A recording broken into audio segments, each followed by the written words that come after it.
bother turning your grade off. OK. So in this example, ladies and gentlemen, how many trigonometric functions do we have? One. So can we just use inverse trigonometric? Can we just use inverse operations to isolate the variable, or isolate the trigonometric function? Absolutely. So add 1 on both sides. Divide by 2. Undo the square root. Root both sides. What I have been stressing from the beginning of the year, ladies and gentlemen, anytime you introduce the square root, you have to make sure you give plus or minus the square root of 1/2. Now, we have a problem here. Because if I remember the unit circle, I do not recall seeing an angle where a point on the unit circle is square root of 1/2, right? But can I algebraically simplify square root of 1/2? Of course I can. I can rewrite the square root as the square root of 1 over the square root of 2, which gives me 1 over the square root of 2, which I can then rationalize the denominator, gives me square root of 2 over 2. Now, again, what we're looking for is cosine of x equals plus or minus the square root of 2 over 2. Do we know angles? Remember, cosine is always of an angle, right? It's cosine of what angle? So what angle gives us the square root of 2 over 2, plus or minus? Well, all we have to do, ladies and gentlemen, is go to our unit circle and go to the first quadrant, which is the only quadrant I told you need to memorize.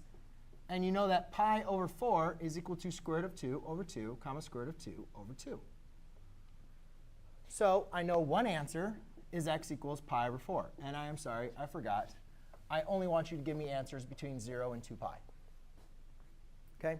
You always are going to see a restriction up there, or it's going to say find all of the solutions, which I'll talk about later. Well, so we got to, is this the only point where the cosine is square root of 2 over 2, or negative square root of 2 over 2? No, there's actually 3 other points, right?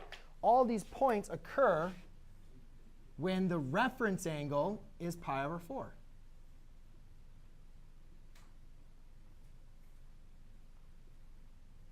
Do you guys agree with me that red angle is pi over 4 in each case? Yes?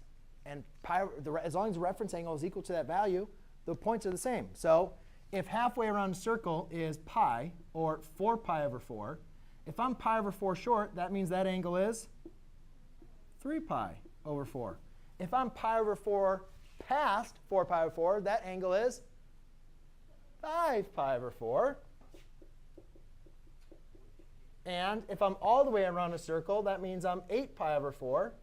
But if I'm pi over the 4 short, that means I'm at 7 pi over 4. OK? Now, that's all the solutions between 0 and 2 pi. OK? I'm also going to give you a problem on your quiz that's going to ask for find all of the solutions.